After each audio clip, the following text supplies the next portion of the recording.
What's up, guys? Dustin Warncke back here with the June Tech Tip of the month on the digital issue of Texas Fishing Game Magazine. Thank you so much for checking out our stuff, watching, reading, and listening. We really appreciate you guys. And this time, we're talking about carp fishing, and we're talking about carp fishing from piers, not necessarily from a boat, which is one of the best ways to fish for carp.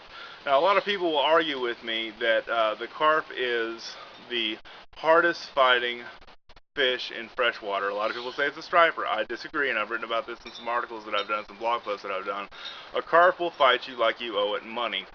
And it's one of those things that I really love to fish for because they put up such a fantastic fight and really get out there and give you a run for your money and stretch your line, stretch your string, whatever you want to say.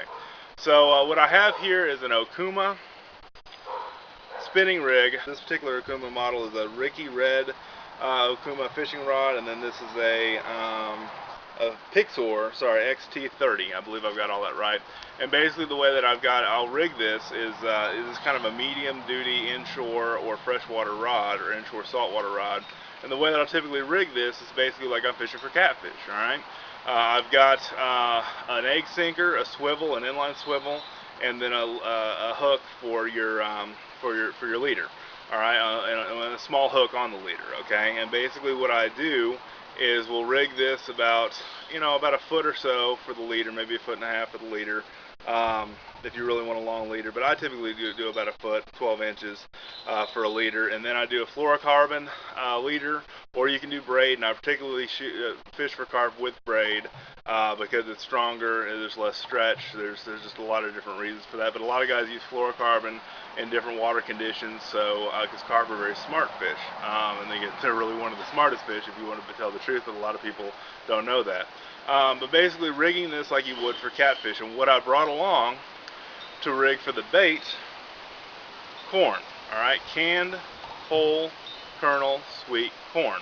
You can buy this at the grocery store. Just about any grocery store, supermarket, or even convenience store will have canned, whole, kernel, sweet corn for 50 cents a can. Alright, great bait. And the way that I keep this cold, and keeping it cold is vitally important as well, because the reason is you want to keep this cold because you've got a situation of not spoilage, but the corn will get mushy if it gets hot. So one of the products I use for that is Arctic ice packs, and they keep your stuff cold and cool without it getting hot, without it spoiling, without it creating a mess like you have with ice melting and getting a mess out of your cooler and all that other stuff. So Arctic ice and whole kernel corn.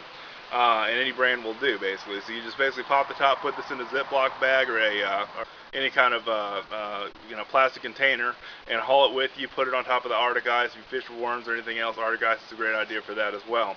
But basically, you just thread the corn on the hook, and you fill up the hook with the corn and throw it out there and wait, just like you're doing for catfish. Okay, and a carp will typically bite and hit it and hit it and hit it and then run with it.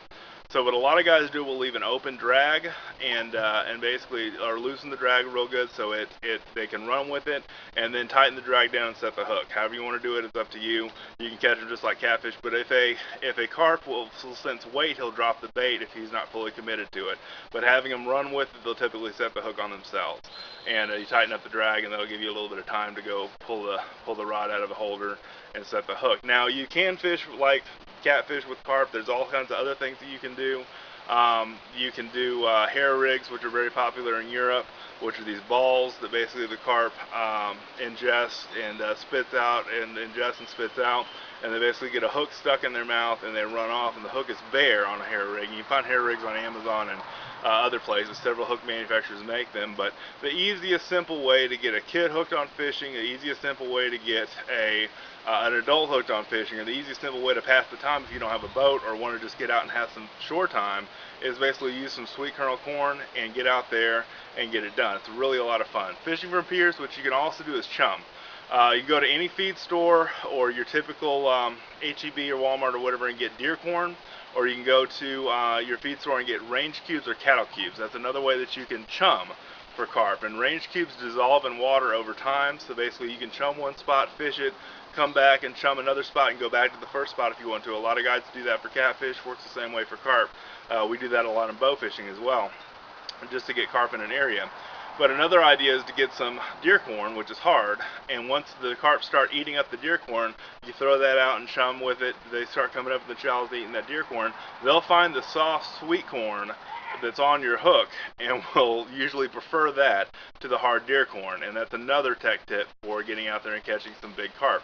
Now, carp get into big sizes. Catching a 15 to 20 pound one's no big deal, and if you caught a 15 to 20 pound bass, you'd probably be freaking out. But basically, you know, carp will put up a fight pound for pound compared to any of the freshwater fish out there, and they're just a lot of fun to catch. So this is a good time of year to get out there and get that done.